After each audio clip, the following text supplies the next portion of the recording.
ইতিমধ্যে আমি আমি ভয়েস চেঞ্জ করি, ঠিক আছে?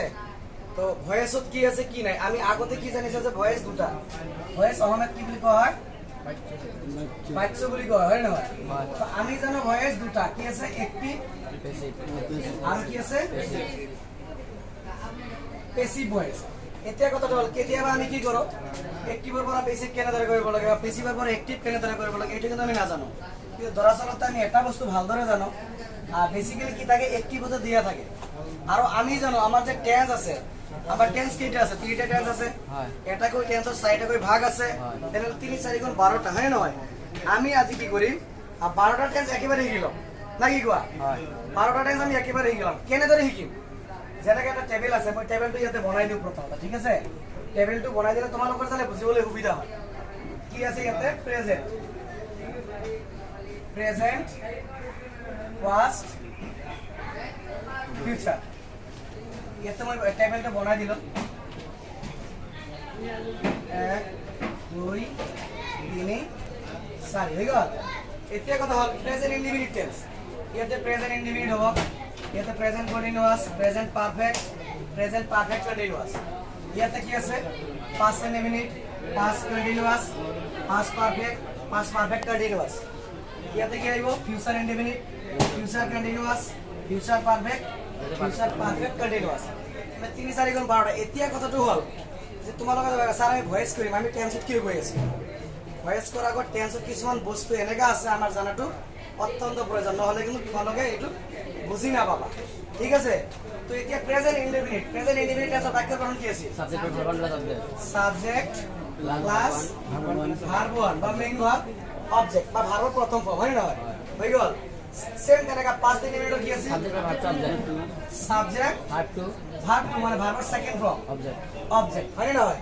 ফিউচাৰ ইনডিফিনিট কি আছে, সাবজেক্ট প্লাস শ্যাল বা উইল। তাৰপিছত কি হ'ব, plus verb one plus object, same হৈ গ'ল। এতিয়া কথাটো হ'ল কি, তাৰপিছত টেন্স প্রেজেন্ট ইনডিফিনিট, এটো কি হ'ব, continuous, subject plus auxiliary verb বা হেল্পিং ভার্ব না, বি ভার্ব, এম ইজ আর, ঠিক আছে? এম ইজ আর। তাৰপিছত কি হ'ল, ইয়াতে হ'ব মেইন ভাৰ্বৰ আইএনজি, আৰু থাকিব অবজেক্ট। পাস্ট কন্টিনিউয়াসটো কেনেকৈ হ'ব, সাবজেক্ট থাকিব, বি ভার্ব আহিব, ওয়াজ বা ওয়ার, তাৰপিছত মেইন ভাৰ্বৰ লগত ING plus object.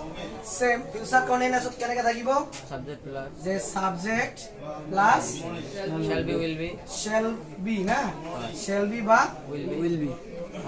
Will be ভাৰ্বৰ লগত আইএনজি প্লাস অবজেক্ট। তো প্ৰথমতে আমি কি কৰি, মানে নৰ্মালটো কৰি, তাৰপিছত বাকি দুটা আমি চাম, ঠিক আছে? ইয়াতে প্রথমতে কি দিয়া আছে, যেনেকা মই প্রেজেন্ট ইনডিফিনিটত যদি আমি ভয়েস চেঞ্জ কৰিব খোজো, প্ৰেজেন্ট ইনডিফিনিট টেন্স, ইয়াতে ধৰা প্ৰেজেন্ট ইনডিফিনিট,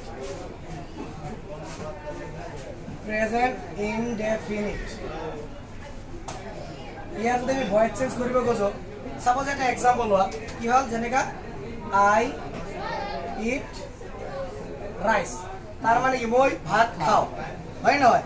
আমি বেসিক্যালি কি জানো যে আই ইজ রাইট, এটো কি হবে এনেকা যে রাইস ইজ ইটেন বাই মি। কিন্তু কথাটো হল কেনেকৈ হল, এই কথাটো আমার দরকার আছে, মুখস্থ তো কৰিব নোৱাৰো, ভয়েস চেঞ্জ কিন্তু মুখস্থ নহয়, এইকাৰণে নহয়। এতিয়া তোমালোকে চোৱা, আমি জানো কি হ'ব লাগে, আমাৰ অবজেক্টটো সাবজেক্ট হ'ব লাগে, অবজেক্টটো সাবজেক্ট হ'ব লাগে, সাবজেক্টটো অবজেক্ট হ'ব লাগে, হয় নহয়?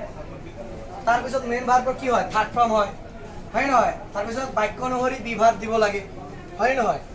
আমি ইয়াতে কি কৰিম, আমাৰ অবজেক্টটো সাবজেক্ট হ'ব, অবজেক্ট আগত লাগিব, হয় নহয়? মানে যে ফৰ্মুলা, শৰ্টকাট এটা ফৰ্মুলা, যেনেকা প্ৰত্যেকটো টেন্সৰ এটা ফৰ্মুলা এটা লিখি দিছো, সেম তেনেকা আমি এক্টিভৰ পৰা পেসিভ কৰোতে ফৰ্মুলা যেটো প্ৰেজেন্ট ইনডিফিনিট টেন্সৰ মই ইয়াতে লিখি দি আছো, ঠিক আছে?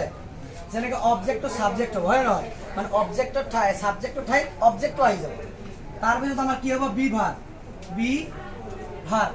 বি ভাৰ্ব এইটো কেনেকৈ হ'ব, according to tense according to tense বিভাৰ হ'ব তাৰ পিছত কি হ'ব তাৰ পিছত আমাৰ ভাত ক্ৰি ভাৰ্বত থাৰ্ড ফৰ্ম মানে পাষ্ট পাৰ্টিসিপল ফৰ্ম তাৰ পিছত কি আহিব আমাৰ বাই বা কেতিয়াবা টু হয় বুজি পাইছা তাৰ পিছত আমাৰ কি হ'ব সাবজেক্ট এতিয়া কথাটো হল এইখিনি যে মই লিখিলো ইয়াৰ পৰা ইয়ালৈকে যে লিখিলো এতিয়া আমি প্ৰুফ কৰিম যে সাৰে যে কথাটো লিখিলে হয় নে নহয় প্ৰুফ কেনেদৰে কৰিম আমি এই এক্সাম্পলটো যদি লও তেনেহলে ইয়াতে আমাৰ কি অবজেক্টটো ইয়াতে স্যাৰ আমাৰ এইটো অবজেক্ট হয় নহয় এইটো আমাৰ ভাৰ্ব v1 ত আছে এইটো আমাৰ সাবজেক্ট তেনেহলে অবজেক্টটো আমাৰ আগত লিখিব লাগে হয় নহয় অবজেক্ট আগত অবজেক্ট কি আছে রাইস তো মই রাইসটো ইয়াতে লিখি দিম রাইসটো লিখি দিলো এতিয়া কথাটো হল আমাৰ verb according to tense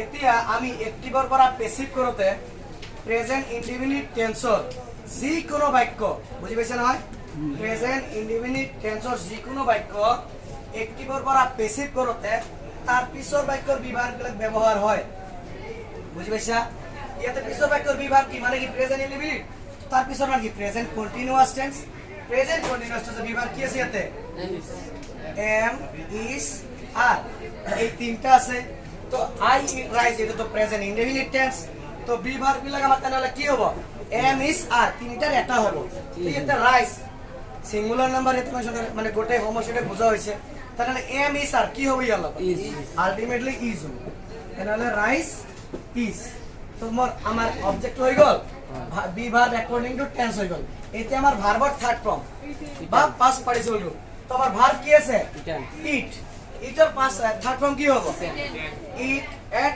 eaten হয় না তো মই ইটেন ভয় দিল ই এ ইটেন তার পিছত আমার কি আহিল বাই বা টু এতিয়া ইটেনের লগত বাই হবে না টু হবে আলটিমেটলি আমার বাই হবে হয় না ইটেন বাই এতিয়া আৰু এটা বস্তু কি আছে তোমালোকে মনত ৰাখিবা ইয়াতে মই লিখি দি আছো যে আই থাকিলে এক্টিভত পেসিভত যায় মি হ'ব হি থাকিলে হিম হ'ব সি থাকিলে হার হ'ব উই থাকিলে আস হ'ব এ থাকিলে দেম হ'ব হয় নহয় দে থাকিলে দেম হ'ব আৰু যদি বেলেগ নাউন থাকে কারবার নাম থাকে এই নাউন অনুযায়ী এই বস্তুটো হ'ব ঠিক আছে ডাউটটো ক্লিয়ার হৈছে ইয়াতে এই বস্তুখিনি কিন্তু তোমালোকে সদায় মনত ৰাখিব লাগে ইয়াতে আই লিখিছো আই আমার সাবজেক্ট ইয়াত নাই সাবজেক্ট আমার অবজেক্ট হল বাই তেনেহলে ইয়াতে কি হ'ব এঠাই মি হল কথাটো বুজি পাইছা তো ইয়াতে মই কি কৰিলো প্ৰেজেন্ট